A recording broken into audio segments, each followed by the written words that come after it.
que tú pensarías, una gallega, debe estar, vamos, tiene que dormir con manta aún, pues no. Vais a ver que está como sufriendo un poquillo de calorcillo. Nair, ¿cómo estamos? ¿Cómo estás? Dios, medio derretida, por favor. Sí. Estás como la planta detrás, ¿no? Estoy como la planta detrás, que se me está muriendo por 2 días de calor insufrible y no regarla en estos 2 días. Pero bueno, el trabajo manda, así que bueno, claro. esta noche un poco de agüita, a ver si recupera.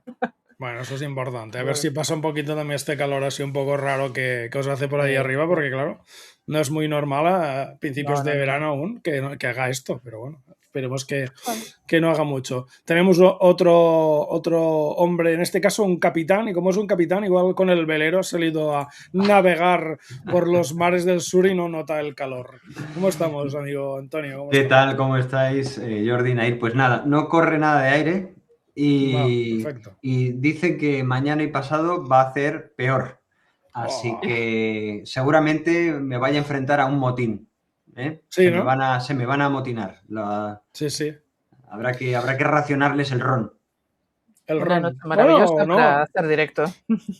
Sí, unos raciones, tú directamente, mételes ahí el ron y que estén borrachos no se enteren de nada, porque claro, es que si no, si hay un poco de raciocinio, igual tienes algún motín.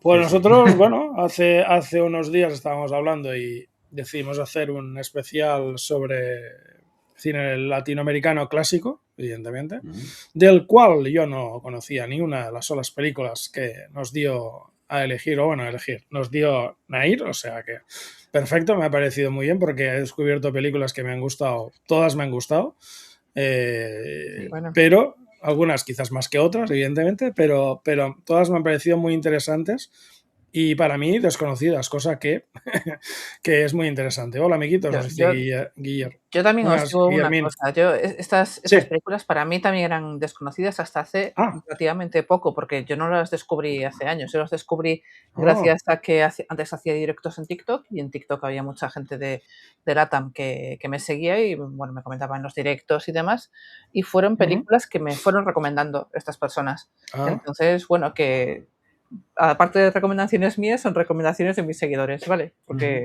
aparte, una pequeña parte de las recomendaciones.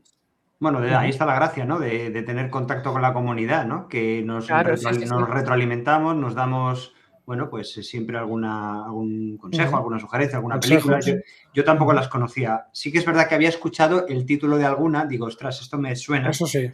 Pero reconozco que no he visto ninguna y la verdad es que me han molado mucho. Porque es todo un mundo por explorar y seguramente no sea la última vez que hablemos de cine de Sudamérica o latinoamericano y creo que lo vamos a gozar. Va a estar bien. Sí. Pues tenemos 5 peliculitas, por tanto, como hace un poco de calor en todos los sitios y oye, y seguramente no sé si alguno de vosotros ha cenado, pero yo no, vamos a empezar con la primera de ellas, ¿no? Vamos a empezar con nosotros siempre que hacemos el directo, sabéis que empezamos siempre de la más antigua hacia la más moderna. Por tanto, empezaremos por María Candelaria, película de 1944. Una película que no es la movia de Lee Cronin evidentemente. María Candelaria, 1 hora y 42 minutos, de 1944, nos dice: a principios del siglo XX en México, un indígena pobre se enfrenta a la angustia cuando las barreras sociales le impiden casarse con la mujer que ama, la hija de una prostituta.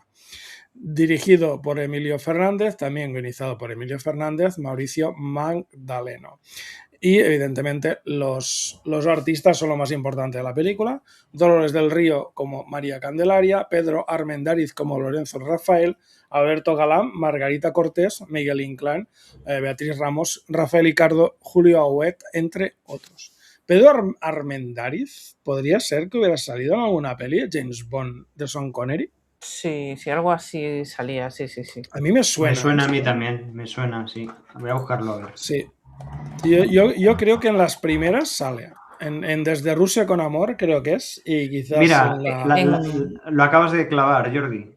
Sale Desde Rusia con Amor. Vale. Sí. Es que me sonaba, ¿sabes? En esa película. Sí, la nota, dime. Sí. 7,3 sobre 10 de 1.400 votos, siendo la nota más usada el 8 con un 24,1, seguido del 7 con unos 308 votos, seguido del 10 con 236 votos y el 9 con... No, el 6, perdón, con 188 votos. La quinta nota es el 9, o sea que es las notas más altas posibles. Sí, son notas muy, muy buenas todas. Antonio, ¿cómo lo ves? Bueno, pues como os he comentado anteriormente, no conocía la película y la verdad es que fue la primera que he visto, porque las he visto en orden cronológico también, un poco por situarme. Y la verdad es que es una película que me ha impactado, en primer lugar, por la enorme crudeza del tema que trata y cómo se trata. Y la verdad es que, bueno, pues es una historia muy dura de algo que no conocía, que es, por lo visto, se llaman chinampas, que creo que lo mencionan en la película en varias ocasiones, que son estas islas artificiales, que son modelos agrícolas que vienen de la época precolombina. Y en este caso, pues esta pareja de, bueno, pues de indígenas, ella es espectacular y, bueno, pues cuentan un poco la historia de esta pareja que se quieren casar y no tienen, en fin, no tienen medios de hacerlo, ¿no? No voy a volver a contar un poco lo que es el argumento, pero la verdad es que la película me ha impactado por la enorme crudeza con la que el pueblo aísla a estos indígenas, ya no solo por la parte del cacique que controla las dosis que es quinina, ¿no? Se llama, ¿no? La quinina.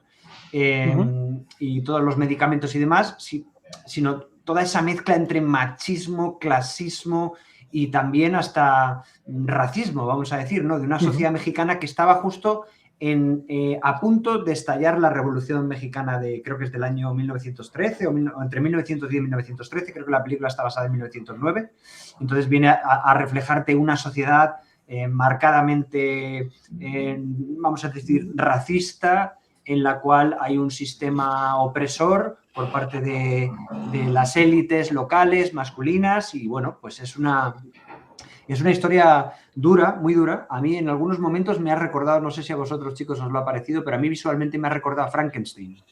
Hay en algunos momentos en las que no solo la fotografía, sino también el pueblo en antorchas, ¿no? Persiguiendo al desconocido, ¿no? Y en este caso a la pobre María Candelaria, a lo diferente, ¿no? Y una cosa que quiero comentar que también es muy propio, parece ser, o por lo menos de las películas que vamos a tratar aquí, fundamentalmente de las dos mexicanas, y creo recordar también de las argentinas que vamos a tratar, es la presencia del clero secular, digamos, ¿no? La presencia, en este caso, para bien, a favor, protector de las comunidades indígenas, ¿no? Que no creo que hubiera un mensaje detrás de ello, pero es verdad que si uno conoce un poco la labor primigenia del clero con las sociedades indígenas, pues qué duda cabe que fueron muy positivas y muy protectoras, ¿no? Luego las cosas se fueron distorsionando y no siempre fue igual, pero sí que es verdad que en este caso podemos ver cómo la figura de ese sacerdote es el único último bastión que tiene tanto ella como su marido, digamos, marido o futuro marido, de protegerse de las hordas de la gente que se mueve por la ignorancia, incluso por las tensiones sexuales, o porque es rechazado y demás. Entonces, creo que es una película muy interesante. En estas películas no voy a profundizar mucho en el contexto histórico porque no quiero meter la gamba, pero porque no desconozco mucho de esa realidad y tampoco quiero que me riñan, pero sí que es verdad que bueno, es una película que está justo en el vértice de lo que será la muerte de un mundo, ¿no? Que es justo la Revolución Mexicana. Entiendo que esto es el final del porfiriato, que creo que no me equivoco, que es digamos, un régimen que ya estaba muy caduco, muy pasado, y iban a estallar las tensiones sociales, claramente, y este es como el punto de partida, ¿no? De esas tensiones sociales. Y la verdad es que a mí me ha gustado mucho, Nair, ¿cómo lo ves? Bueno, pues yo voy a ser sincera en este caso con las películas mexicanas de esta época me cuesta un poquito al principio. Vale, el acento me pide unos minutos de adaptación siempre que veo cine mexicano, no solo con estas películas de los años 40, ¿no?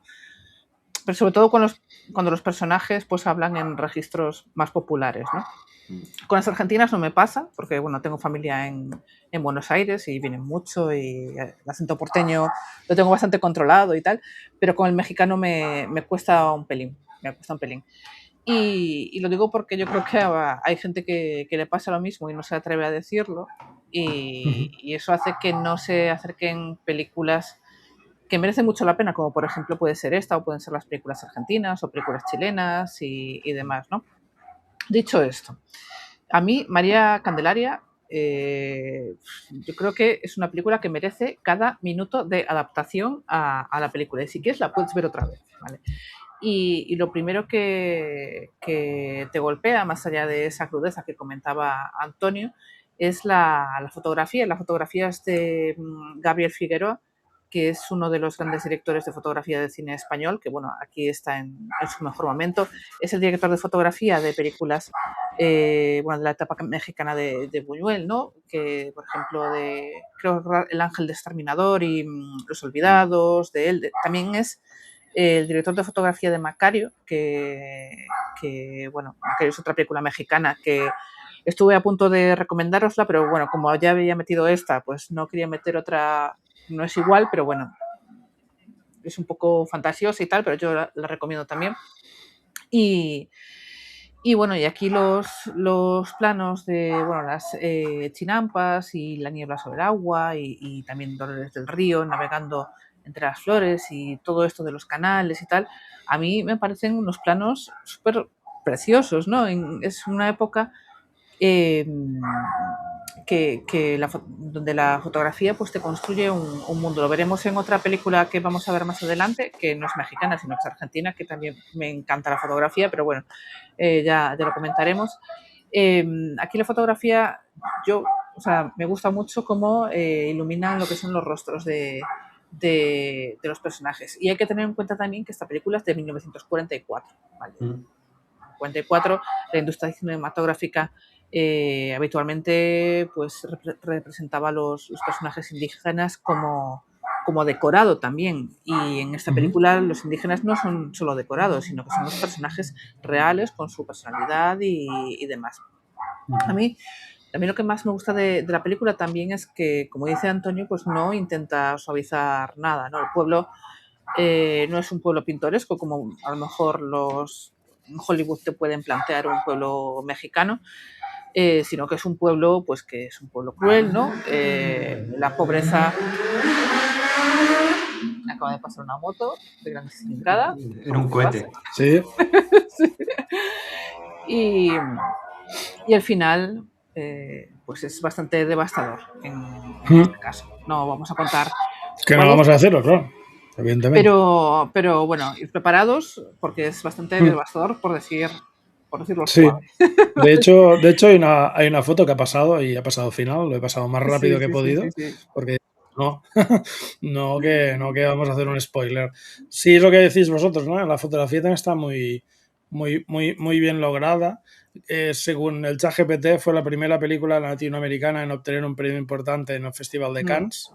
Ganó el Gran Premio Internacional del festival en el año 1946, cuando el festival celebró su primera edición tras la Segunda Guerra Mundial. Sí, compartido con 11 películas, no solo ganó esta. Fue el premio. Se ha repartido, ¿no? Fueron 12 películas que ganaron el galardón. Sí. Imagínate. Debe ser el año que ganó más películas, claro, el galardón. Claro. Sí, porque vamos, yo creo que no ha sido así nunca más. Seguramente fue ese año, básicamente. Pero sí, es una peli muy interesante con un final bastante crudo. No con un final, con toda la película es bastante cruda. Es una peli muy difícil de ver a veces cuando te reflexionas un poco sobre la crueldad de la gente, ¿no? De la gente por ignorancia, de la gente por sus supersticiones, por lo que sea, ¿no? Porque hay momentos en que hacen como eso, que van con los animalitos a que les les hagan la bendición y tal, y todos están con que ella no esté, porque si está ella les pasará algo a los animales o morirán o no sé qué, y dices, claro, esas supersticiones, ¿no? Y esas cosas que la ignorancia y y seguramente, en cierta manera, a nivel de ser analfabetos, seguramente también, claro, poca cultura, eso también te lleva a ese tipo de situaciones, y ella a mí me encanta ella lo hace muy bien, papel. Bueno, y el marido también, pero ella sobre todo, creo que hace un papel muy, muy, muy bueno. Bueno, ella yo creo que es el centro, y también hay que tener en cuenta que es una mujer que había sido ya estrella de Hollywood, ¿vale? Durante los años 20 y los años 30. Había sido pareja de Orson Welles también. Pero bueno, Hollywood obviamente pues la fue arrinconando porque era mexicana. Entonces era demasiado exótica. Hay que recordar también lo que se le hizo a Rita Hayworth también. Entonces, dentro de la película, por lo que estuve leyendo también, Dolores del Río venía de una familia aristocrática, entonces se le critica bastante que en realidad no tiene rasgos indígenas mexicanos, ¿no? O no tantos rasgos indígenas. Pero bueno, por encima de todo esto, o sea, Dolores del Río está espectacular. Y se nota que tiene porte, es decir, es una actriz... Tiene una presencia impresionante, ¿eh? Tiene un rostro y una manera muy poética de narrar y de actuar, y la verdad es que impactan mucho esos planos de ella, ¿no? Es una historia realmente triste porque, a pesar de que visualmente es muy poética y que te sumerge en un mundo único, ¿no? Y irrepetible, como es ese sistema agrario que hemos comentado, es una mujer que ha nacido condenada, porque es que además ella ya estaba condenada antes de nacer, porque era hija de una mujer que había tenido una vida disoluta y un poco tal, y ya el pueblo ya la había condenado simplemente por haber nacido de. Y entonces es una historia durísima en ese aspecto, que si la analizas fríamente, además especialmente en comunidades pequeñas, que esto también pasa en España, pasa en muchos sitios, que todo el mundo se conoce, los dimes y diretes. En una ciudad te puedes diluir mucho más, pero en un pueblo pequeño que todo el mundo te conoce y que encima estás aislado y... En las familias, ¿no? Se conocen las familias desde hace generaciones, ¿no? Exactamente. Y hay una cosa que es una constante, que se empieza a repetir cada vez que asomo un poco la cabeza con el mundo mexicano, especialmente del siglo XX a principios y demás. Tuve la suerte de ir hace no relativamente demasiado tiempo a una exposición de fotografía, lo acabo de mirar, no me voy a tirar el pisto, pero de una mujer mexicana que se llama Graciela Iturbide, ¿de acuerdo? Que tiene unas fotografías en blanco y negro, también con un contexto social muy humilde, en el que hay mucha presencia de animales. Y me he dado cuenta de que en esta película hay mucha no crueldad contra los animales, sino que es un mundo rural en el que lo animal está muy presente. Y lo he asociado directamente cuando me he acordado de esa exposición que vi en la Casa de México, aquí en Madrid, hace tiempo. No recordaba el nombre de la fotógrafa, pero lo acabo de mirar, Graciela Iturbide. Os la recomiendo, que le echéis un vistazo a su obra, porque tiene unas fotografías que os van a llevar directamente a esta película.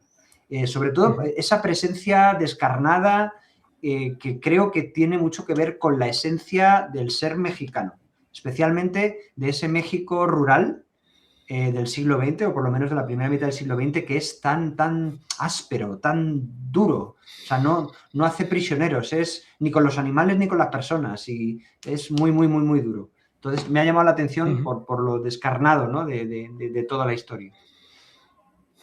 Sí, pues la verdad es que es eso que estamos comentando, ¿no? La verdad es una peli pues que sí que es verdad que es dura de ver, sí, si no la has visto nunca más, porque quizás cuando ya la has visto una vez ya sabes todo, ¿no? Pero cuando no la has visto nunca, ves un poco cómo anda. Sí que es verdad que creo que lo comentó Nair también, el tema de que ya vas viendo hacia dónde va todo. O sea, y ya ves que la cosa, ¿sabes? O sea, digamos que no va a acabar demasiado bien. O sea, que... Sabes por dónde va, o sea, te van dejando pistillas, es decir, no hay, o sea, no vamos a contar el final porque sería spoiler, digamos que todo va sobre su curso, por eso tampoco hablamos de lo que es el argumento muy desarrollado, porque si alguien no la conoce, como puede ser en casos de España, que ese tipo de películas yo creo que no llegaron básicamente por ese tipo de cosas, ¿no? Que costaban en aquel tiempo el tema de los acentos, o sea, que cualquiera lo puede ver ahora mismo, ¿sabes? Es una película que está muy bien hecha y que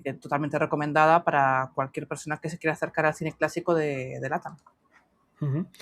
Pues vamos con la siguiente película, que aparte pues también cambia el género y es bastante diferente, ¿no? Es, en este caso, una película que se llama Si muero antes de despertar.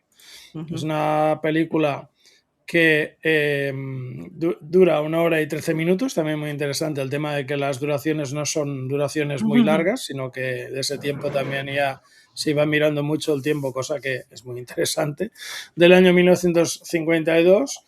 Y aquí nos dice la sinopsis, recordad, es IMDb. La amiga promista de Lucio Santana revela el comportamiento sospechoso de un hombre con piruletas. Cuando es asesinada, Lucio debe, imagínate, Lucio debe decidir entre mantener su promesa o informar a su padre detective sobre el posible asesino. O sea, ya por eso he dicho antes de empezar a leer que es de IMDb. Es una cosa muy interesante. A veces también ayuda IMDb con esta sinopsis porque así no sabes de qué coño va la peli. O sea, que ya está muy bien, porque si piensas que es A y de golpe ves que es B, dices, coño. Pero también te puede echar para atrás, o sea... Sí, claro, evidentemente. Yo creo que para eso mejor no decir nada, ¿no? Sí, claro. Para eso no poner nada, ¿no? Básicamente, pero bueno.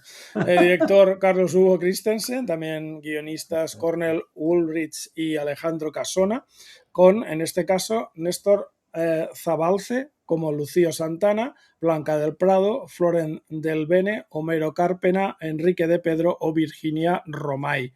La peli pues tiene una nota de 7,4 sobre 10 de 817 votos, siendo la nota más usada el 8 con 245 votos, el 7 muy cerca con 242, seguido empatado en votos del 9 y el 6 con 96 votos. Nair, ¿qué podemos decir de esta película que sea más interesante que la sinopsis de IMDb? La piruleta. La piruleta. Bueno, a mí esta película me encantó. Bueno, me encantan todas estas películas, ¿vale? De hecho, la película anterior que comentamos es la más larga. Esta, pues, el resto son más o menos de esta duración, ¿no?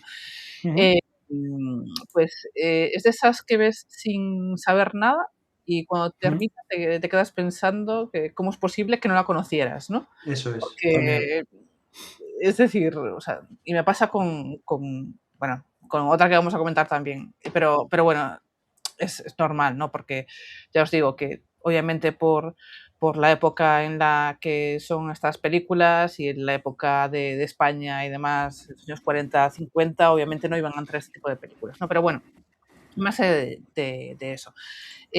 Carlos Hugo Christensen cuenta lo que tiene que contar en 1 hora y poco, ¿vale? Y lo que cuenta pues, es algo que parece sencillo, pero que está construido con escuadra y cartabón, como quien dice, ¿no? Pues el niño, que es Néstor Zabalce, Lucho, ¿no? Que descubre quién es el hombre que está secuestrando niñas en su barrio, pero lo descubre durante una travesura. Y estaba haciendo algo que no debía y entonces no quiere contárselo a su padre, que como comentaba Jordi, pues es policía. Entonces tendría que confesar y lo que estaba haciendo, ¿no? Entonces se calla y al callarse pues pasa lo que pasa, ¿no? Y esa es la premisa, ¿no? Y con eso pues te construye el director una película de suspense que te tiene pues ahí en vilo hasta el final, ¿no? Christensen también rueda en uno de los barrios de Buenos Aires que tienen estas calles arboladas y las casas bajas y también te da como si fuese esa normalidad absoluta y tal, como si fuese, por ejemplo, M, el vampiro de Düsseldorf de Fritz Lang. Son películas que no es que las ponga al nivel, pero tienen temas que son similares, ¿no? Entonces, bueno, es una película que ya os digo, que es una película tensa. Homero Cárpena hace un papelón también, ¿no? Tampoco es un papel que necesite mucha gesticulación ni demás. Y ya os digo que lo compararon con Peter Lorre, como el personaje de M, del vampiro del Düsseldorf, y la comparación pues tiene sentido, ¿no? Porque los dos son personas que en realidad son monstruos del día a día, hombres que podrían ser tu vecino y demás, pero Carpena, es que nunca me sale, Carpena pues tiene algo que Lorre que no tiene, ¿no? Porque su personaje en realidad es un personaje súper frío que no es así el personaje de Peter Lorre, ¿no? Lorre pues te da un poco de pena, pero Carpenter no, o sea, su personaje no te da nada de pena. El tío es lo puto peor. Y el niño también, pues está súper bien. Hay una secuencia onírica que yo creo que está bastante influenciada por Buñuel o por Dalí o por lo que sea. Y la verdad es que está muy bien. Y es una película también que tiene puesto que es expresionistas y tal. O sea, es una película que tú lo puedes ver. Es una película obviamente de suspense, pero la escena onírica como que le da un toque diferente. O sea que está súper bien. A mí me recordó en algún momento por lo del tema expresionismo de los niños huyendo de un asesino. En este caso también me recordó mucho también la de La noche del cazador.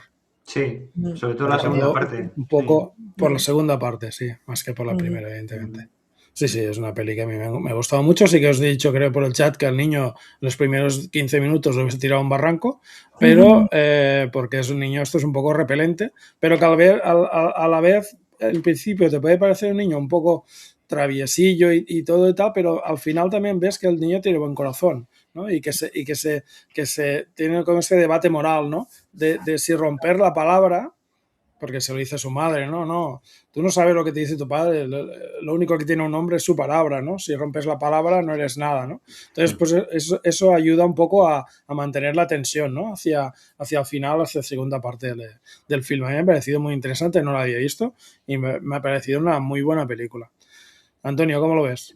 A mí me ha gustado mucho también. Es verdad que parece que tiene como dos partes diferenciadas la película. La primera parte, que es más introductoria, sí que tienes ganas de matar al niño, pero luego poco a poco te vas metiendo en el ambiente. Y lo comprendes, ¿no? Y la cosa va increciendo de una manera, empieza... Bueno, es un noir, es un policial, pero el cambio de escenarios, de iluminación y cómo va tornando a tanta oscuridad, como dice Jordi, que efectivamente parece que estamos viendo a Robert Mitchum por algún lado, ¿no? Parece que te va a salir en una barca.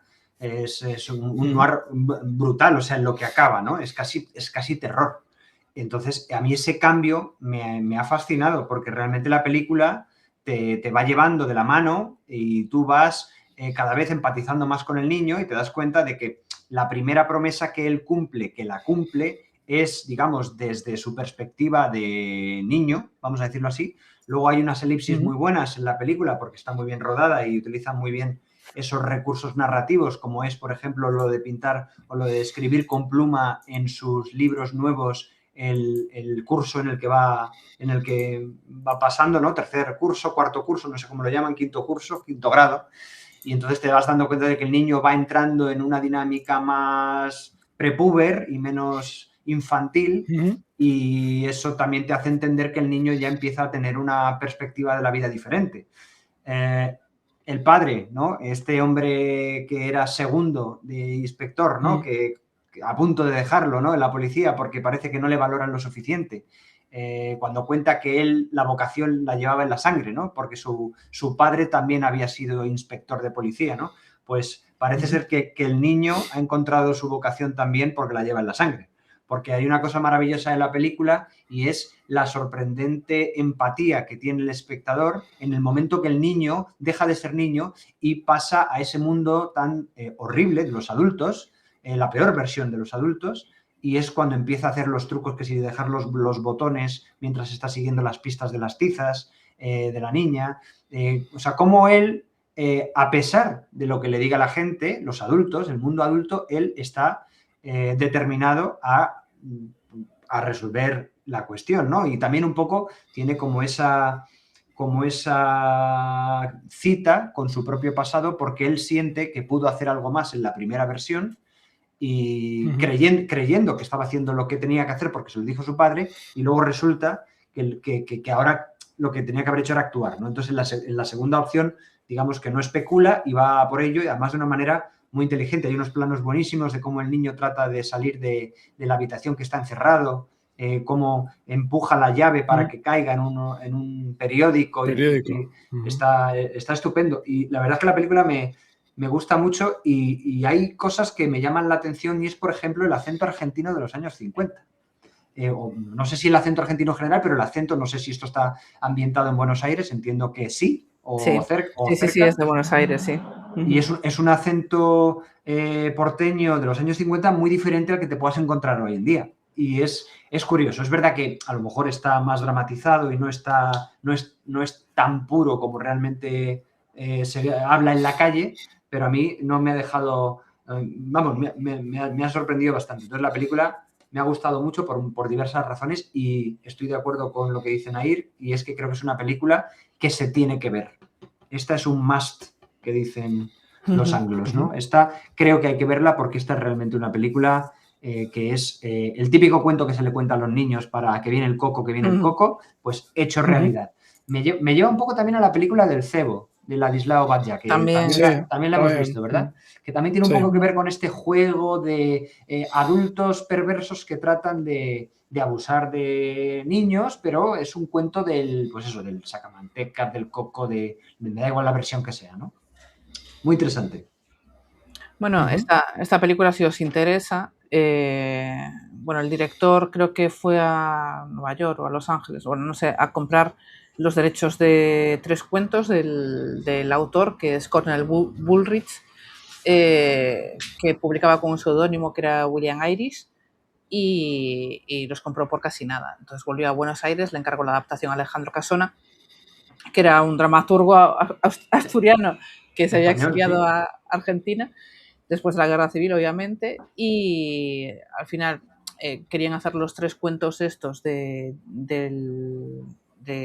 autor en una película, pero como el primer cuento pues les quedó bastante largo, pues lo dejaron en esta peli, y los otros 2 cuentos están juntos en otra película que se estrenó poco después, y por poco después, no sé si fue un mes, 2 meses o 3 meses, o sea, nada, que se llama No abras nunca esa puerta. Por si os interesa, o sea, no es una continuación como tal, pero bueno, pues tiene esto mismo. Pues son títulos guapísimos, ¿eh? Podrían ser títulos de película de terror de ahora, ¿eh? Sí. Está los títulos bastante interesantes. Sí. Está muy bien. Pues bueno, de si nos morimos o no nos morimos, pues nos vamos a algo un poco amargo. Nos vamos a algo un poco amargo. A ver cómo de amargo es la sinopsis de IMDb también. Los tallos amargos, 1 hora y media de película, en este caso, del año 1956, y nos dice: un reportero fracasado se une a un inmigrante de Hungría para iniciar un periodismo falso en una escuela por correspondencia. Madre mía. Dirección de Fernando Ayala, guionista Sergio León. No hay más. O sea, no hay más. Vale. Es la base, o sea, esto es la hora y media, es esto, es el proyecto de un inmigrante de Hungría que básicamente se une a un reportero fracasado. O sea, básicamente esto es toda la película. Dirección de Fernando Ayala, con guión de Adolfo Jasca y Sergio Leonardo, con, en este caso, Carlos Cores como Alfredo Gasper, Julia Sandoval como Susana, Vasily Lambrinos, Gilda Lousek, Pablo Moret, Virginia Romay, Bernardo Perrone o Adolfo Limbel, entre otros, básicamente. La nota es un 7,6, estamos en el 7, no nos movemos del 7, interesante. 7,6 de 1.100 votos, siendo la nota más usada el 8 con unos 356 votos, seguido del 7 con unos 290, seguidos del 9 con 146 y seguidos del 10 con 102. La quinta nota sería el 6. ¿Qué te parece, Antonio, creo ahora, o Nair? No sé, cualquier que quiera. Nair, dale, Nair. A ver, de las 5, esta es mi película favorita, ¿vale? Es tu película. ¿Esta? Sí. O sea, pensé que iba a ser otra. Me encanta todo, o sea, las 5 me gustan, las 5 me gustan, pero esta me encanta ya por la película, por lo que hay detrás, por la historia, bueno, por muchas cosas, ¿no? Y bueno, el tema de la fotografía también. Voy a ser un poco pesada, ¿no? No lo digo como un cumplido genérico, ¿vale? Porque qué bonito ese plan y tal. Lo digo porque también me hizo parar la película varias veces, rebobinar, ir para atrás. Sí, te hemos entendido. Y volver a ver ese plano otra vez para ver cómo lo habían hecho y demás. Hay bastantes planos que son así que me encantan. Y luego estuve buscando información y es que el director de fotografía, Ricardo Younis, que era chileno, había trabajado y estudiado con Greg Toland, ¿vale? Greg Toland, que es el que fotografió Ciudadano Kane, ¿no? El que inventó la profundidad de campo, como la conocemos, ¿no? Y bueno, o sea, aprendió de ahí y obviamente en esta película está plasmado, ¿no? Y que colaboró con William Wyler muchas veces. También. Y bueno, es una película del de los años 50 que yo creo que casi nadie ha visto. O sea, yo no tenía ni idea de esto, no sabía quién era Fernanda Ayala, sé que es bastante famoso en Argentina, de hecho también es cantante, si no recuerdo mal. Y bueno, aquí en esta película también se trabaja mucho con las sombras, la luz se expone justo, aquí lo veis, ¿no? Justo en el momento, justo hay planos que la mitad es negro absoluto y la otra mitad es una cara, y hay muchos contrastes también de esta luz. Pero a mí lo que me parece más espectacular es, pues eso, es que me hizo darle para atrás y ver también cómo manejan los flashbacks, ¿no? En cualquier otra película de los 50, un flashback es un fundido a negro, una imagen borrosa, y la voz en off te dice, todo empezó un día que... O sea, este tipo de flashbacks, ¿no?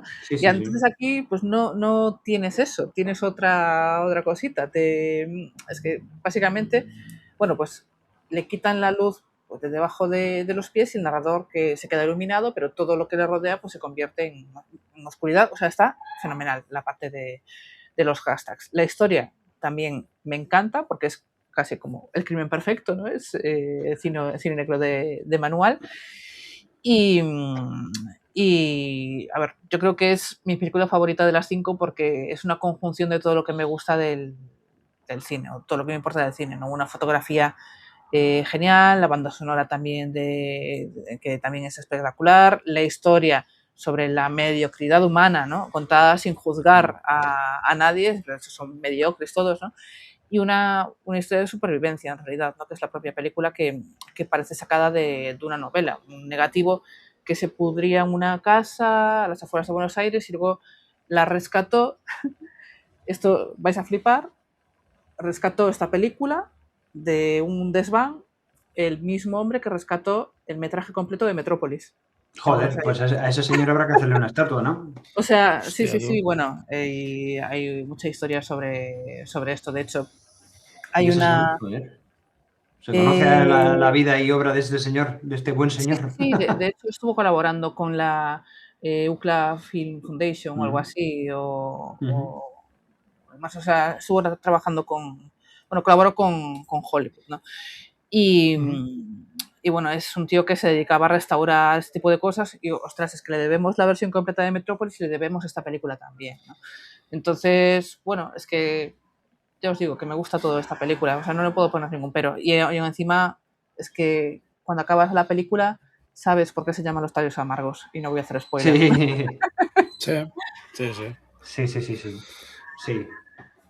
Sí, ahora que hablaban a ir de la versión larga de Metrópolis, me he cortado de la de Giorgio. La de Moroder. Sí, no, a Giorgio Moroder no le vamos a hacer una estatua. No. Estuve viendo en Filming y tienes las dos versiones, la de Moroder y la otra. Y la buena. O sea, solo tienes que cambiar, una te pone versión original y otra te pone versión con subtítulos, que es lo mismo, pero una es la larga y otra es la corta. Sí, pero ahí Moroder se había ido a comprar el pan, creo. Entonces ya no sé. Pero, en fin. Pero bueno, no nos desviemos, Antonio. ¿Cómo lo ves tú? La película me ha gustado mucho, lo que pasa es que me he pasado media película, o por no decir toda, no sé, como enfadado con el protagonista, ¿no? Porque, no sé, es como le vas viendo que se va metiendo en un berenjenal que además está más guiado por sus propias prejuicios o percepciones o incluso ataques de vanidad y de ego que por otra cosa, ¿no? O sea, se está dejando llevar por algo que no ha podido, digamos, certificar y se deja llevar. Pero también lo curioso de esta película, y esto también hace que los personajes sean más bien ambivalentes o que no haya que ponerles directamente el cartel debajo de protagonista y antagonista en el sentido de villano y bueno, sino que estamos hablando de que nuestra empatía se va directamente con el otro personaje. Voy a tratar de no hacer ningún spoiler, pero hay que entender que estas dos personas se habían asociado para engañar a miles y miles de personas. O sea, era una estafa total, como las que se puedan ver en cualquier ahora mismo o tal. Y además ellos lo hacen a conciencia. Entonces, bueno, pues es un sueño que tiene este inmigrante, creo que es húngaro, de traerse a su familia a una nación que estaba prosperando. Estamos hablando de los años 50, nada que ver con lo que están pasando ahora. Era uno de los lugares del Dorado, ¿no?, al que había que ir para prosperar. Y claro, se plantea una estafa, esta asociación con una estafa que te hace ese truco, ¿no? El argumento y la película te hace ese truco, ¿no?, de querer empatizar con unos o con otros, pero realmente todos forman parte de la misma mierda, vamos a decirlo así, moralmente hablando, ¿no? Y a la película me gusta mucho. Lo que pasa que es que conforme vas entrando o acompañando al protagonista en esa especie de locura contenida que es el dejarse llevar por sus propios prejuicios y por su propia vanidad, pues si lo combinas también con lo que ha comentado Nair, que es una fotografía expresionista muy, pues eso, muchas sombras, muchos contrastes, que si la imagen de la sombra en la pared.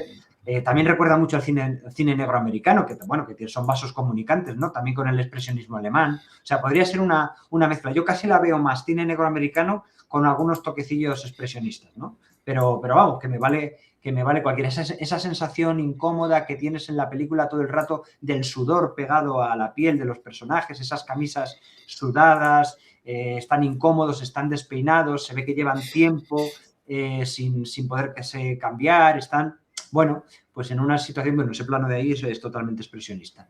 Pero es una película que realmente te va encogiendo poquito a poco el alma y dices, bueno, vamos a ver en qué acaba esto. Evidentemente nada bueno, pero no parece que haya, aunque puede haber un final, una especie de final moralizante, porque hay una moraleja al final, pero es duro, ¿no? Y al final estás empatizando con unos cuando en realidad a lo mejor no deberías empatizar con nadie, ¿no? Sí, que es verdad también que quizás a comparación de otros directos que tenemos de cine americano, norteamericano, digamos que aquí happy endings no habrían demasiados. O sea, los hay que tienen final moral o hay una vocación moralizante, pero si quitas eso, es lo que dices tú, Jordi. O sea, los finales son de aquella manera. Son durillos, Vamos, se nota que no había código Hays que los obligase a ser morales, happy digamos, ending, al final, ¿no? Sí. Sí. Y castigar, digamos, a los que son malvados y tal, ¿no? Aquí no, aquí pues bueno, es también lo interesante que tienen las películas, ¿no?, de las cuales hablamos, que tienen unos finales muy interesantes que seguramente son acordes a lo que estamos viendo en la trama de la película, de cada una, ¿no? Pero es muy interesante que sea así, cosa que no siempre es así. Por eso os digo que vale mucho la pena ver cada una de las pelis de las cuales estamos hablando. A mí la que me ha gustado muchísimo, supongo que porque soy un poco cabroncete, me gusta mucho el humor negro, es la siguiente película, ¿no?, que es la película del esqueleto de la señora Morales, ¿no? Es una película de 1 hora y 25 minutos de 1960 que básicamente vamos a mirar momentáneamente. A ver, vamos a cambiar aquí, a ver qué nos dicen. Pablo Morales es un taxidermista amable y respetado que vive atrapado en un matrimonio infeliz con una esposa extremadamente autoritaria y religiosa. Cuando ella desaparece, comienzan las sospechas sobre un posible asesinato. Es una película que está dirigida por Rogelio A. González, con guión de Luis Alcoriza y Artur Machen, con Arturo de Córdoba como el doctor Pablo Morales, que me ha encantado este actor, me ha encantado en este papel. Arturo de Córdoba, Amparo Ribelles, evidentemente, Elda Peralta, Guillermo Orea, Rosenda Monteros, Luis Aragón, Mercedes Pascual o Antonio Bravo. Es una peli que tiene una nota media de 7,7, no sé si no será la más alta, creo, de las que hemos visto hasta ahora, de 2.600 votos, con un Locho destacadísimo como nota, con 864 votos, seguido del 7 con 564, seguido del 9 con 459 y seguido del 10 con 388 votos. Antonio, ¿cómo lo ves? ¿Cómo ves tú el humor negrísimo que tiene esta película? Pues me ha gustado mucho esta película porque tiene un humor negro al que yo creo que los españoles también nos podemos sentir de alguna manera identificados y eso me une de alguna manera con esta película. Es muy divertida, la verdad. Yo me lo he pasado muy bien. Tiene momentos realmente cómicos y está muy bien llevada la parte del humor negro con la parte, vamos, con la parte negra con la parte del humor, ¿no?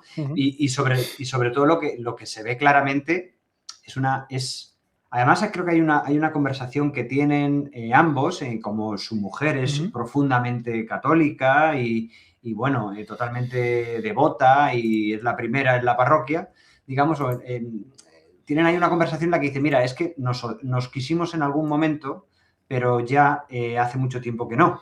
Pero claro, como en su convicción es, no, lo que hay que hacer es seguir juntos, es te odio pero te quiero, pues vamos a seguir así. Entonces, este hombre al final busca, digamos, estrategias compensatorias, entonces se bebe más de la cuenta, está en un rollo escapista en el que trata de sin salir, tratar de no pensar demasiado la situación que tiene, ¿no?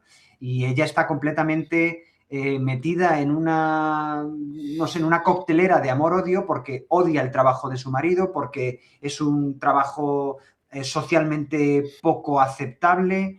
Ella a la vez está completamente enganchada y atada no solo a su malformación física, sino también a las personas con las que se rodea. Hemos comentado anteriormente en otra película el papel, en este caso beatífico, de la iglesia o del sacerdote. En este caso no. En este caso estamos viendo a un sacerdote que no puedes nada más que odiarle, ¿no? Porque está haciendo todo lo posible para que esa mujer siga metida en esa dinámica de beatería insoportable, absurda, de creencias de velo negro y que no van a ninguna parte. Y el marido, pues es muy gracioso porque es un personaje muy, muy poliédrico en el que ves cómo, bueno, pues a veces tiene esos excesos de fiesta y de alcohol y otras veces sale por otro lado. Hombre, al ser taxidermista a mí me ha recordado obviamente a Norma, a Psicosis, Anthony Perkins. Sí, a mí también. Aparte son del mismo año, ¿eh? O sea que, pues mira, o sea que lo mismo una se retroalimentó de la otra o algo, o ha sido casualidad. No sé. Pero la verdad es que la película me ha gustado y luego la manera que tiene él de exhibir el esqueleto en digamos, en la ventana, como diciendo, mira... Con la deformidad, ¿no? Con la deformidad. Exactamente, porque sabía que se lo iban a descubrir e incluso la defensa ridícula que tiene de su culpabilidad en el juicio. Entonces es como... es muy gracioso porque es una persona completamente encajada en un mundo y con una persona que ya no quiere y del que no puede salir y que, como he dicho antes, trata de buscar estrategias compensatorias y está nada más que a sus bichos y a sus historias y yo creo que lo más trágico es la figura del sacerdote, esas dos plañideras que van siempre con él. Que hay una escena muy graciosa en la que está tocando la puerta y el timbre y ellas se van poniendo a la izquierda y a la derecha en función se va poniendo el sacerdote y luego el personaje siniestro de ella, ¿no? Que a raíz de esa malformación y de ese tipo de vida se ha juntado en una secta en la que, bueno, de ahí no quiere salir. A ver. Bueno, a mí, o sea, tiene muchos detalles esta peli, pero hay un personaje secundario que me encanta, que es una de las vecinas beatas que se va corriendo al baño cada vez que se pone nerviosa, ¿no? Por supuestamente una operación de vejiga que hace poco, ¿no? Y es un detalle, ¿sabes? Pequeño, es absurdo, ¿no? Pero que dice mucho sobre el tipo de humor que maneja la película, que es, o sea, es como un poco grotesca, es muy, o sea, es una comedia negra muy negra, ¿no? Y yo creo que parte del éxito, no sé si tuvo mucho éxito o poco, ¿no? Pero de hecho yo esta película la vi, creo que una semana antes de recomendarosla a vosotros, o sea, tampoco me dio tiempo a investigar mucho sobre ella, ¿no? Pero me gusta mucho que hayan puesto un personaje como, o sea, un actor como Arturo de Córdoba, como el personaje del taxidermista, porque Arturo de Córdoba, bueno, pues era uno de los grandes galanes del cine mexicano, bueno, latinoamericano en general, porque creo que hizo películas argentinas, mexicanas y demás, y de hecho había trabajado en Hollywood también, en películas con Ingrid Bergman, y ojo, el tío se nota que es un seductor ahí, un galán, ¿no? Es un tío súper elegante, ¿no? Y yo creo que eso hace que la peli también funcione, porque te lo crees, es decir, es el Arturo de Córdoba, pues es como si fuese el tío con el que simpatizas, ¿no? Y lo ves sufrir 20 años de tormento doméstico y parte de ti piensa, ay, pobriño, ¿no? Lo entiendo. Entonces, como que te hace cómplice, ¿no? Entonces te pone al lado del asesino, como bien traído decías tú, Antonio, de Norman Bates, no solo por el taxidermista, sino que o sea, te vas poniendo del lado del asesino muchas veces, ¿no? Y después cuando lo ves hablar con bueno, eso que tiene ahí, con ternura y tal. Y este fotograma con la criada, que es muy divertido. Es buenísimo. Que es como, hostia, parece que se la va a pegar y luego no, luego quiere que le haga un filete.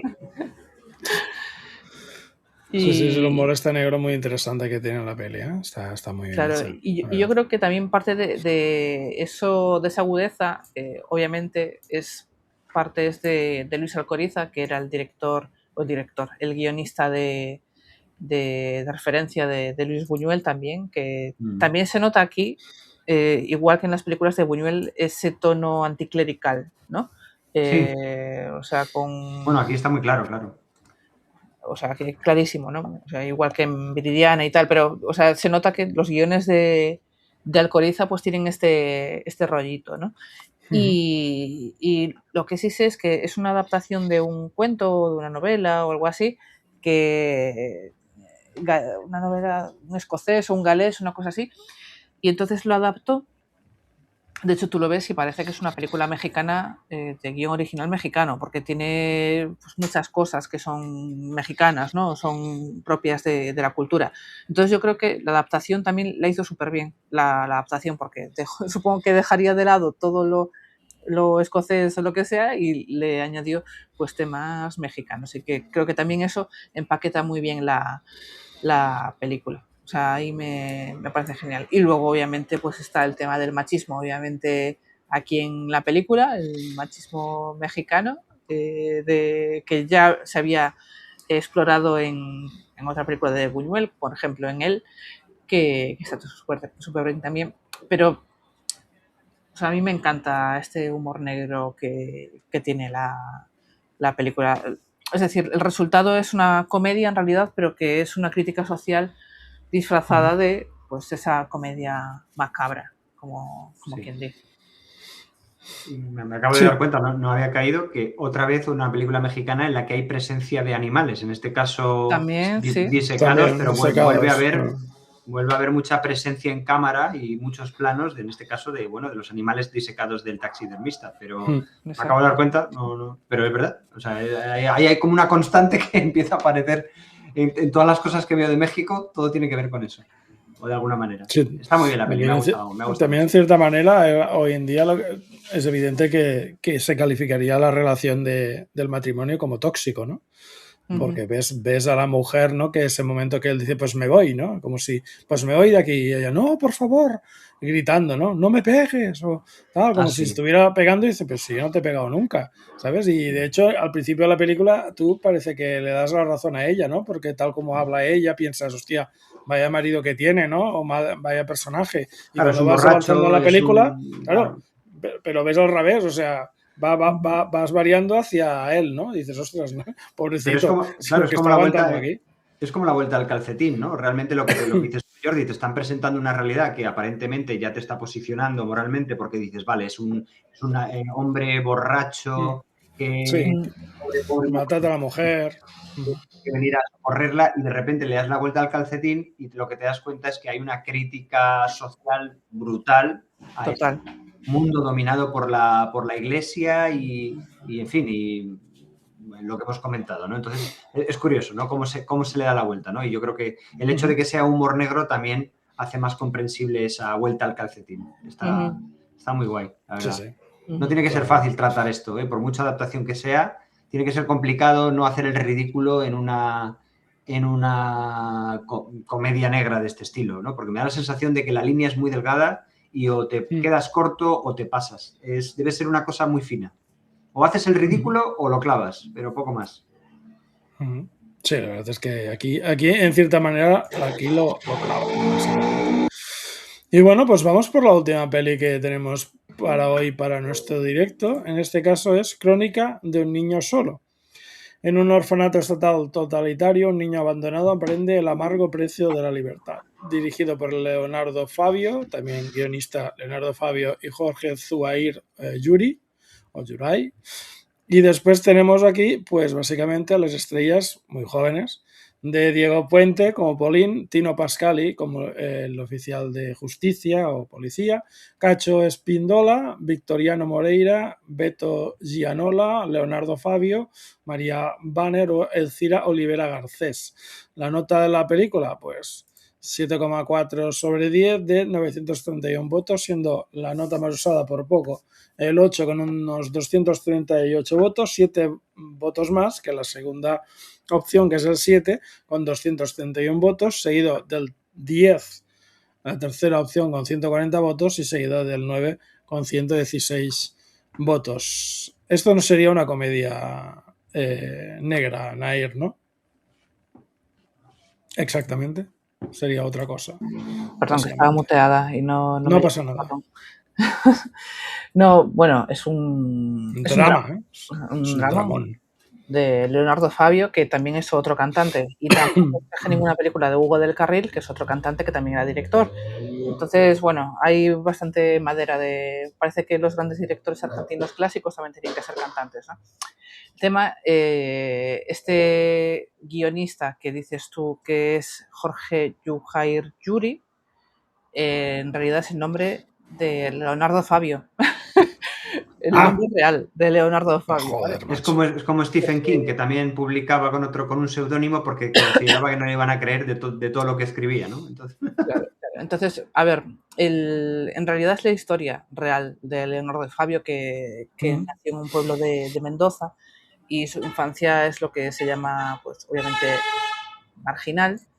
Y bueno, su infancia fue una vida llena de miseria, porque creció en la pobreza, pasó por orfanatos, por reformatorios, por la calle, luego se escapaba, robaba y tal, hasta que bueno, llegó a Buenos Aires y trabajó como extra en una película, y entonces lo descubrió un director argentino y tal, y luego empezó a dar papeles, por ejemplo, en una película que vio recientemente que se llama Fin de Fiesta, y le fue enseñando el oficio.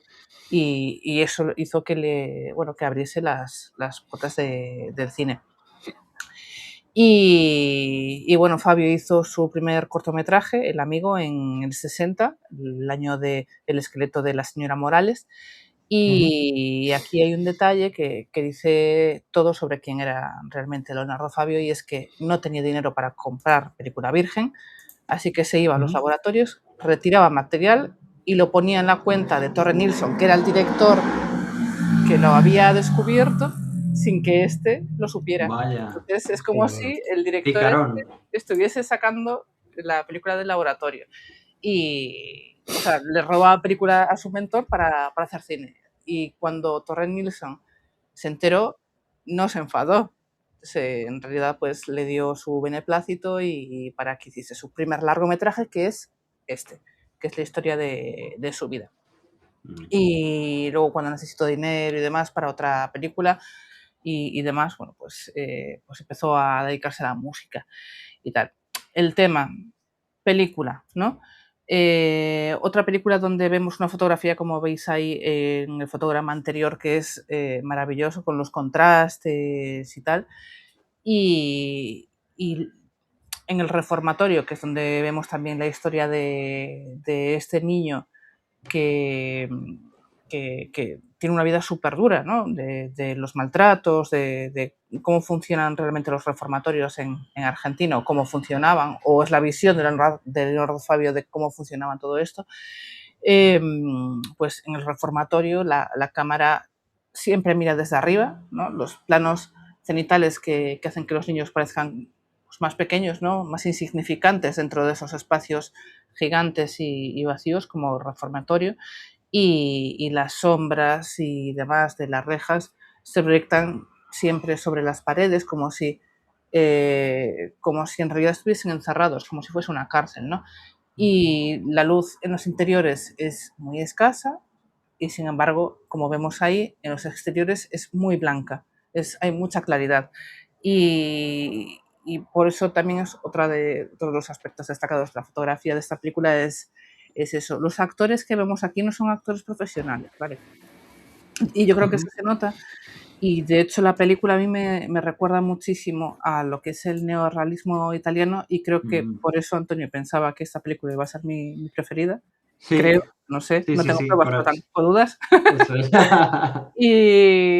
Y sí, digamos, es una película que cierra la lista esta que os presenté de 5 películas de Latam, porque yo creo que es un poco la más radical de las 5. Es un dramón, es una película que hace que te cabres y que no tiene, bueno, pues planos al ser y tal, pero bueno. Al ser autobiográfico en cierta manera y de la niñez, a mí me ha venido a la cabeza Los 400 golpes.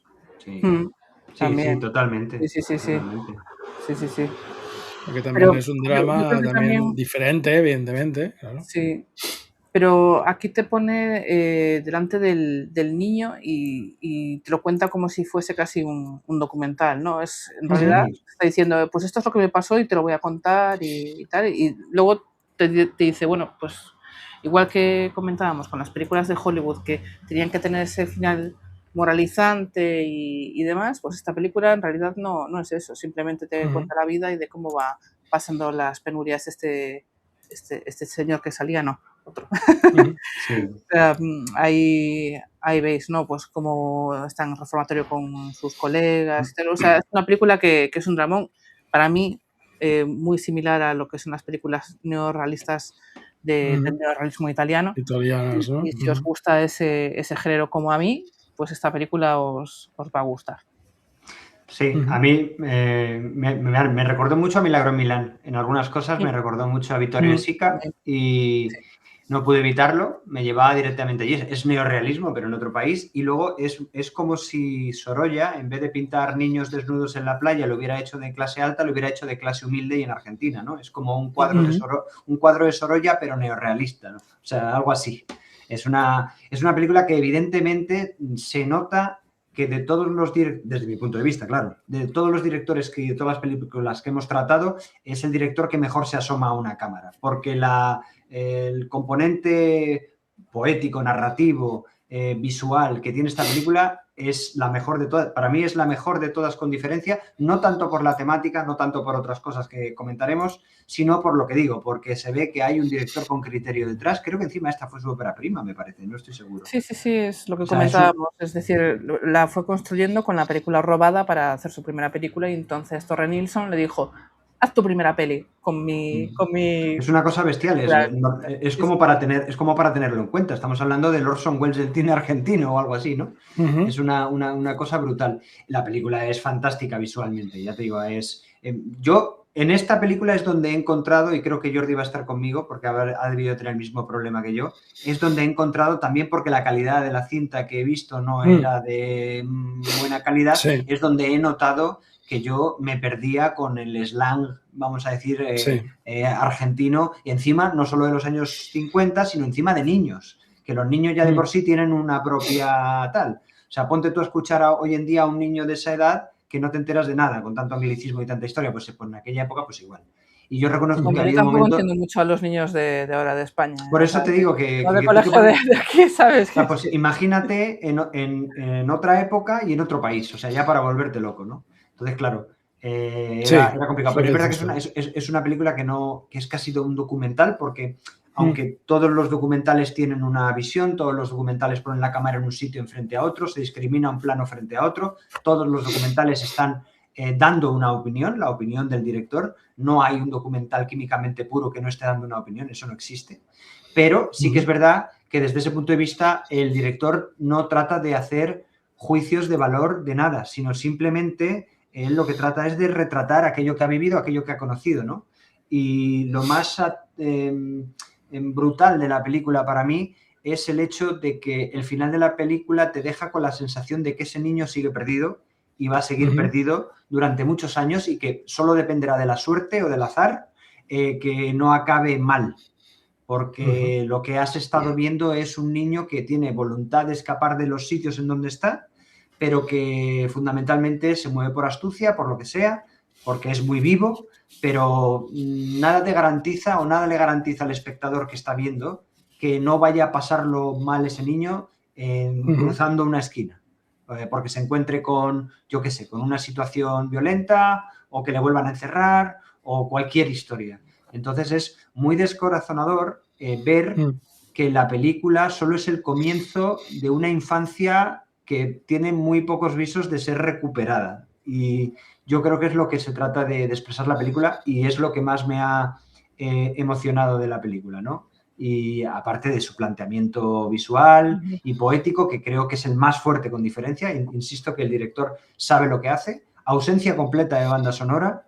Te mete directamente en el chapoteo de los niños, te mete en esa especie de manglar así, en fin, chapoteas con los niños también, estás embarrado con ellos, ¿no? En el aspecto de que estás viviendo esa sensación de no pensar más allá de lo que estoy haciendo en este momento, pero claro, no deja de ser, pues eso, una historia descorazonadora, ¿no? De tantos y tantos niños, en este caso en Argentina, pero también lo podríamos llevar perfectamente a España, porque en los años 50 en España estábamos parecidos en ese aspecto. Pero también en otros países. Yo creo que es una historia que podríamos ver, por ejemplo, en Irlanda, en Hambruna y demás, o en la América Profunda, o en el México también colonial. Es decir, es una historia que la ves, te identificas porque la puedes poner en cualquier otro país. En Italia, con el la Italia de posguerra, en la República de Weimar. Es decir, la podemos ver en cualquier situación. Está fenomenal. Y los actores también lo hacen genial. Es decir, para ser actores no profesionales... Sí. O sea... Y hay una máxima que siempre se tiene en cuenta, que es nunca ruedes con niños ni con animales. Porque, claro, son impredecibles y es más complicado. Hoy en día hay unas regulaciones, hay unos papeles que firmar, hay un papeleo, porque tú no puedes coger al niño y decir, venga, vamos a hacer esta escena, no sé qué tal y cual, sin el consentimiento paterno, sin un montón de cosas que firmar. No sé cómo sería en aquella época en Argentina, pero teniendo en cuenta que no eran actores profesionales, sino que eran niños, bueno, pues de la calle. Y eso se nota a su favor, ¿eh? En este caso, la película... el casting, digamos, rema a favor de la película, ¿no? De la historia, el hecho de que no sean profesionales. Pero no creo que fuera fácil tener a un grupo de chavales en esas edades y tratar de controlarles y de hacerles directrices, ¿no? No tendría que ser fácil ese rodaje, yo creo. O a lo mejor sí, no lo sé, pero a priori no parece el destino más fácil para un director. Rodar con niños, directamente. ¿Lo de los niños y los animales será una frase de Hitchcock? ¿O me suena? No lo sé, pero se dice mucho en el mundillo. Me suena como si fuese de Hitchcock. Algo así. Me suena también. Una también, más que escuchaba Hitchcock cuando lo entrevistaban. Una cosa que también me hizo pensar también un poco en el tiempo en que se rodó la peli, ahora, qué pasaría ahora. El tema de las escenas, o aquella escena del baño, de los niños desnudos. En ese tiempo, el tema de mostrar desnudez en el cine, ¿cómo debía ser, no? Si debía ser, bueno, una cosa natural que se entendía bien, o debía crear polémica, ¿no? Quizás también, o no sé, ¿sabes? Según cómo fuera en ese tiempo la educación o la sociedad en ese tiempo, ¿no? Quizás. Sí. Pues no sé exactamente qué repercusión tuvo ni qué recepción tuvo la película, pero vamos, probablemente lo hayan visto de la manera que lo has dicho tú, con naturalidad, entiendo. Con naturalidad. Yo creo que sí. Entiendo yo. Sí. Pues la peli pues es eso, ¿no? También es lo que decía Antonio antes, ¿no? Que es un poco descorazonador, ¿no? Ver cómo es eso, ¿no? Que cuando acabas la película tampoco sabes muy bien qué va a pasar con ese niño en el sentido del futuro o del presente continuo, ¿no? A ver qué le va a pasar, qué va a pasar más, ¿no? Porque también es que le pasa de todo por el chico también. Entonces, claro, y el final también es un poco con el guardia cuando lo detiene y todo eso. Ostras, es un poco es muy triste, ¿no? Es descorazonador por eso, ¿no? Spoiler. Te dejas un poco. Bueno, no pasa nada, hombre. Es un final. No. Es decir, son estos finales que en realidad, aunque cuentes el final, acaban, lo importante de la película es toda la historia. Es toda la historia, da igual que te cuenten el final. Muchas veces lo comentamos en nosotros tres que hacemos contenido y a veces contamos el final de la película y si lo contamos es porque sabemos que en realidad lo importante no es ese final que no estamos contando, es el detalle final, pero no, exacto, pero no es que no es lo más importante de la peli, ni que te destripe ni que te destroce la historia, sino que bueno, es una parte más. Sí. Nos dice Ana, estupendo directo, solo conocía la primera película. Buenas noches. Pues buenas noches, Ana. Buenas noches. Ya va bien. Así has conocido unas cuantas, incluso la última ya sabes al final, pero espero que incluso la veas, porque yo creo que no es lo más importante cómo acaba. Yo creo que el viaje del personaje del niño es lo importante, ¿no? Y ver lo que le pasa. Hemos dicho tampoco que todas estas películas, como yo todas las que me recomiendan de Latinoamérica, están disponibles gratis en YouTube, ¿vale? Sí. Entonces, bueno, cualquiera se puede acercar a verlas con un ordenador y internet, digamos. Y que salvo la primera, la mayoría duran 1h10, 1h15, que yo es un formato que reivindico, es decir, sí, estamos demasiado acostumbrados a las 2 horas y a las 2 no sé cuántas, y pues yo creo que 2:15, se puede hacer perfectamente como se ha hecho toda la vida, 1h15, 1h20 y perfecto, y oye.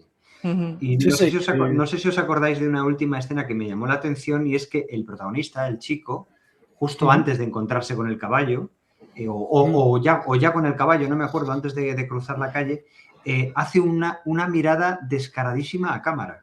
Hay una ruptura descarada de la cuarta pared. No creo que eso haya sido sin el conocimiento del director. Quiero decir, que si tienes a un montón de chavales prepubers que están medio locos porque tienen todas las hormonas para arriba, para abajo, para todos lados, y consigues que nunca miren a cámara y de repente ese final en el que el niño mira descaradísimamente a cámara, pero descaradísimo, es como Jack Nicholson en El Resplandor, cuando mira después de dar los hachazos de la puerta. Entonces, es como, vale, te lo concedo. No sé si tiene algún mensaje, no lo sé, pero es como a lo mejor es su firma, la firma final le está diciendo al espectador, este soy yo, este es mi vida, no lo sé. Pero si podéis verlo, es justo al final, en la escena del caballo o por ahí, en el que el chico mira directísimamente a cámara. Es una ruptura de la cuarta pared, de categoría. Y me llamó la atención, no sé qué mensaje tiene, pero está claro que el director lo consintió y a lo mejor se lo dijo al chico, le dijo, oye, mira a cámara. O a lo mejor el chico miró a cámara y dijo, bueno, pues lo dejamos así, no lo sé, pero me llamó la atención.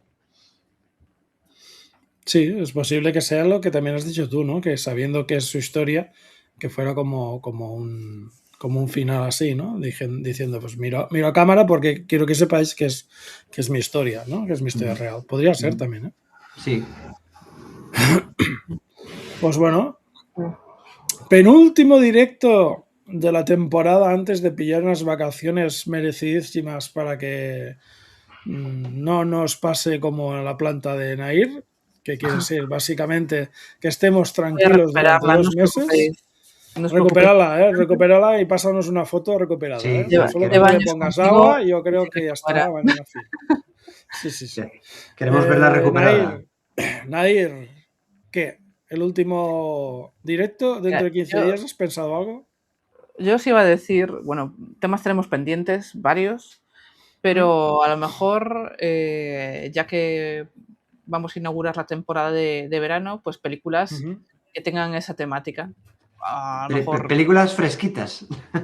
Exacto. Frescas, no. Fresh. Por ejemplo, de repente El último verano, que supongo que habréis visto, o El largo y cálido verano, o Un verano con Mónica también, de Bergman, o La piscina de Direy, que no, con Alain Delon, que no sé si o A pleno sol también estaría, o Buenos días tristeza también de Otto Preminger, que también está Vale, súper pero bien. tiene que ser temática veraniega, puede ser en cualquier sitio, porque podría ser Locuras de verano de Claro. David Lean. También, sí, por ejemplo. O sea, esa, o si no, también he pensado en películas como los One Hit Wonders, ¿no? Películas que fueron, o sea, que el director solo tiene una película y la película mola mucho, ¿no? Como por ejemplo, eso está guay, Seth Harvey con Carnival of Souls, el Carnaval de Almas, ¿no? O, por ejemplo, la única película que dirigió Marlon Brando, El rostro impenetrable. O no sé, Los asesinos de la luna de miel también, o sea, hay algunos. La noche del cazador, aunque ya hemos hablado de ella. También. Lo que pasa es que esa, claro, ya hablamos de ella en su día, pero bueno. Habrá más también. Sí, estaría bien el tema de los one hits estos de películas. Sí. Y si no, siempre tenemos ahí, pues, Westerns crepusculares parte 2 o Jugar Hawks parte 2, que también. Tenemos que hacer. Sí. Bueno, le damos una vueltita, sí. Damos una vuelta y lo vamos pensando.